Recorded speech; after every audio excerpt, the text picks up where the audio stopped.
మూసీ నిర్వాసితులకు అన్ని విధాలుగా ఆదుకుంటామన్న ప్రభుత్వం ఆ దిశగా చర్యలు తీసుకుంటోంది. బాధితులకు డబుల్ బెడ్రూమ్ తో పాటు ప్రభుత్వం 25,000 రూపాయలు ఇస్తుందని ప్రకటించారు హైదరాబాద్ జిల్లా కలెక్టర్ అందీప్ దురిశెట్టి.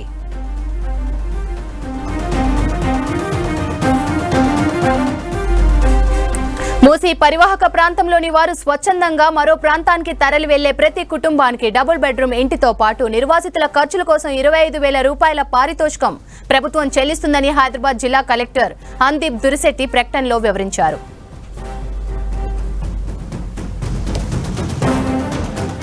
మొదటి నుంచి కాంగ్రెస్ ప్రభుత్వం చాలా క్లియర్గా చెప్తోంది, మూసీ డెవలప్మెంట్ చేస్తాం పక్కాగా అని చెప్తోంది. ఒకవేళ అక్కడ ఉన్నటువంటి నిర్వాసితులందరినీ కూడా ఎలాంటి ఇబ్బంది లేకుండా వాళ్ళకు ప్రత్యామ్నాయంగా రిహాబిలిటేషన్ కల్పించిన తర్వాత అక్కడ నుంచి వెకేట్ చేస్తామని చెప్పింది. దానికి దిశగా కాంగ్రెస్ ప్రభుత్వం అయితే అడుగులు వేస్తుందని చెప్పాలి. కొద్దిసేపటి క్రితమే హైదరాబాద్ కలెక్టర్ అనుదీప్ దురిశెట్టి కీలక ప్రకటన చేశారు. స్వచ్ఛందంగా మూసీ పరివాహక ప్రాంతంలో నివసిస్తున్నటువంటి జనం ఎవరైతే ఉన్నారో వాళ్ళంతా కూడా స్వచ్ఛందంగా అక్కడ నుంచి వెకేట్ చేస్తే వాళ్ళకి ప్రభుత్వం కేటాయిస్తున్నటువంటి డబుల్ బెడ్రూమ్తో పాటు స్వచ్ఛందంగా వెళ్తున్నారు కాబట్టి కొంత వెసులుబాటుగా పారితోషికాన్ని కూడా మేము ఇస్తున్నామనేటువంటి విషయాన్ని చెప్పారు. ఎంత అమౌంట్ ఇస్తున్నామనేటువంటి విషయాన్ని కూడా ఫిగర్ కూడా చెప్పారు. 25,000 రూపాయల వరకు కూడా పారితోషికం కింద ఇస్తామనేటువంటి విషయాన్ని అయితే ఇప్పటికే హైదరాబాద్ కలెక్టరేట్ నుంచి ఒక పత్రికా ప్రకటన రిలీజ్ అయింది. ఇప్పటికే కాంగ్రెస్ ప్రభుత్వం చాలా సీరియస్గా దీనిపైన ఉంది. నిన్న కూడా మంత్రి కోమటిరెడ్డి వెంకటరెడ్డి కూడా మాట్లాడారు.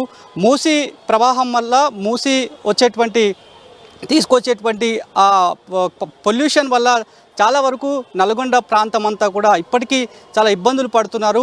దాదాపు 7 కిలోమీటర్ల నుంచి 15 కిలోమీటర్ల వరకు ఆ మూసీకి సంబంధించినటువంటి కాలుష్యాలన్నీ కూడా పెళ్ళుబిక్కుతున్నాయి. అక్కడి ఫ్లోరైడ్ బారిన పడుతున్నటువంటి సిచ్యువేషన్స్ కూడా చాలా వరకు ఉంటున్నాయి. కొన్ని ఏళ్ల పాటు మూసీ నుంచి బాధపడుతున్నటువంటి చాలా వరకు ఉన్నారు. కాబట్టి ప్రభుత్వం తీసుకున్నటువంటి ఈ ఇనిషియేటివ్కి నల్గొండ ప్రాంత ప్రజలు చాలా వరకు హర్షం వ్యక్తం చేస్తున్నారనేటువంటి విషయాన్ని చెప్పారు. ఎంత పైసలు ఖర్చైనా సరే మూసీని ప్రక్షాళన చేయాల్సిందే, డెవలప్ చేయాల్సిందే. దాదాపు 25 లక్షలకు పైగా ఉన్నటువంటి ప్రజానీకానికి విముక్తి కలిగించాలి. At the same time Hyderabad మహానగరానికి మంచినీటిని అందించే దిశగా ప్రభుత్వం అడుగులు వేస్తుంది.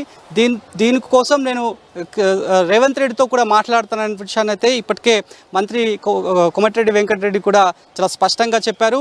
సో ప్రస్తుతానికైతే వెకెట్ చేయించడానికి ప్రయత్నాలు అయితే చేస్తామనేటువంటి విషయాన్ని ఇప్పటికే ప్రభుత్వం చెప్తోంది. కాబట్టి వాళ్లకు అక్కడ ఉన్నటువంటి ప్లేస్ ఎంత ఉన్నప్పటికీ కూడా ఖచ్చితంగా సఫిషియెంట్గానే వాళ్లకు పూర్తిస్థాయిలో అకామిడేట్ చేస్తాం. డబల్ బెడ్రూమ్ హైదరాబాద్లో డబల్ బెడ్రూమ్ అంటే ఖర్చుతో కూడుకున్నటువంటి అంశమే అయినప్పటికీ కూడా వాళ్ళ ఆరోగ్య రీత్యా అదేవిధంగా అక్కడ ఉన్నటువంటి నెక్స్ట్ భావితరాలకు ఇబ్బంది కలగకుండా వాళ్ళకి స్కూలింగ్ కావచ్చు, ఎడ్యుకేషన్ కావచ్చు, ఫిజికల్ యాక్టివిటీ కావచ్చు, ఇవన్నీ కూడా ఒకటే దగ్గర ఒక హబ్ లాగా క్రియేట్ చేసి వాళ్ళకి పునరావాసం మేము కల్పిస్తాం. అందుకోసం పూర్తి స్థాయిలో ప్రభుత్వం సిద్ధంగా ఉందనేటువంటి విషయాన్ని ప్రతి మంత్రిని తట్టి చూసినా కూడా అదే మాటను మాట్లాడుతున్నారు. ఎన్నో ఏళ్ల నుంచి మూసీ సంబంధించినటువంటి పరివాహక ప్రాంతంలో చాలా ఏళ్ల నుంచి నివసిస్తున్నటువంటి వాళ్ళు అనేక డిసీజెస్కి గురవుతున్నటువంటి సిచ్యువేషన్స్ ఉన్నాయి. ఏ వైరల్ ఫీవర్ వచ్చినా ముందుగా ఎఫెక్ట్ అయ్యేది మూసీ పరివాహక ప్రాంతంలోనే. వాస్తవానికి ఇప్పటికీ కూడా వాళ్ళకి సరైనటువంటి శానిటేషన్ అక్కడ లేదు, సరైనటువంటి డ్రైనేజ్ వ్యవస్థ లేదు, స్కూలింగ్ కూడా అక్కడ లేదు, వాళ్ళకి ఎలాంటి యాక్టివిటీస్ కూడా చేసుకోవడానికి అక్కడి పరిస్థితులు అనుకూలంగా లేవు. అన్ని ప్రతికూల వాతావరణం అక్కడ ఉంటుంది. కాబట్టి ఆ రకంగా అక్కడ ఉంటే కనుక అక్కడ ఉన్నటువంటి ప్రజానీకానికి అందరికీ అనారోగ్యం బారిన పడడమే కాకుండా ప్రాణాంతకమైనటువంటి వ్యాధులు పెళ్ళుబిక్కే అవకాశం ఉంది. కాబట్టి వాళ్ళకి విముక్తి కలిగించాలి. గత బీఆర్ఎస్ ప్రభుత్వం ఎన్నేళ్ళు దాన్ని డెవలప్మెంట్ చేస్తామని చెప్పి ఇప్పటివరకు ఏ రకమైనటువంటి యాక్షన్ని కూడా అక్కడ చేయలేదు. ఇప్పుడు అధికారంలోకి మేము వచ్చాం కాబట్టి మొదటి నుంచి చెప్పిన దాని ప్రకారమే మూసీని డెవలప్ చేస్తాం. మూసీ పరివాహక ప్రాంతాల్లో ఉన్నటువంటి జనాలను ఆరోగ్యాన్ని కూడా మేము మెరుగుపరుస్తాం. వాళ్ళకి ఎలాంటి ఇబ్బంది కలగకుండా చేస్తాం. వాళ్ళు ఏదైనా షెల్టర్ కోల్పోతే షెల్టర్ కావచ్చు, అదేవిధంగా ఇంకేమైనా అక్కడ మూసీ పరివాహక ప్రాంతంలో ఉండి కూడా ఏమైనా కోల్పోతే కూడా దానికి సంబంధించి కూడా ఫర్దర్గా మేము యాక్షన్ తీసుకుంటామనేటువంటి విషయాలను అయితే అక్కడ వచ్చినటువంటి ప్రతి అధికారి కూడా చెప్తున్నారు. ఇప్పుడు ఇచ్చినటువంటి ప్రకటనతో వాస్తవానికి కొంతమంది అయితే వెకేట్ చేయడానికి ఇంట్రెస్ట్ చూపుతారు. ఎందుకంటే ఒకవేళ డబల్ బెడ్రూమ్ వస్తుంది. హైదరాబాద్ సిటీ ప్రెమిసెస్లోని డబల్ బెడ్రూమ్ని అకామిడేట్ చేస్తారు. దాంతోపాటు స్వచ్ఛందంగా వాళ్ళు వెళ్తున్నారు కాబట్టి ఇంకా ఆప్షన్ అయితే లేదు. ప్రభుత్వం అయితే చాలా క్లియర్గా చెప్తోంది, ఎవరు అడ్డొచ్చినా సరే ఖచ్చితంగా మూసీని ప్రక్షాళన చేస్తాం.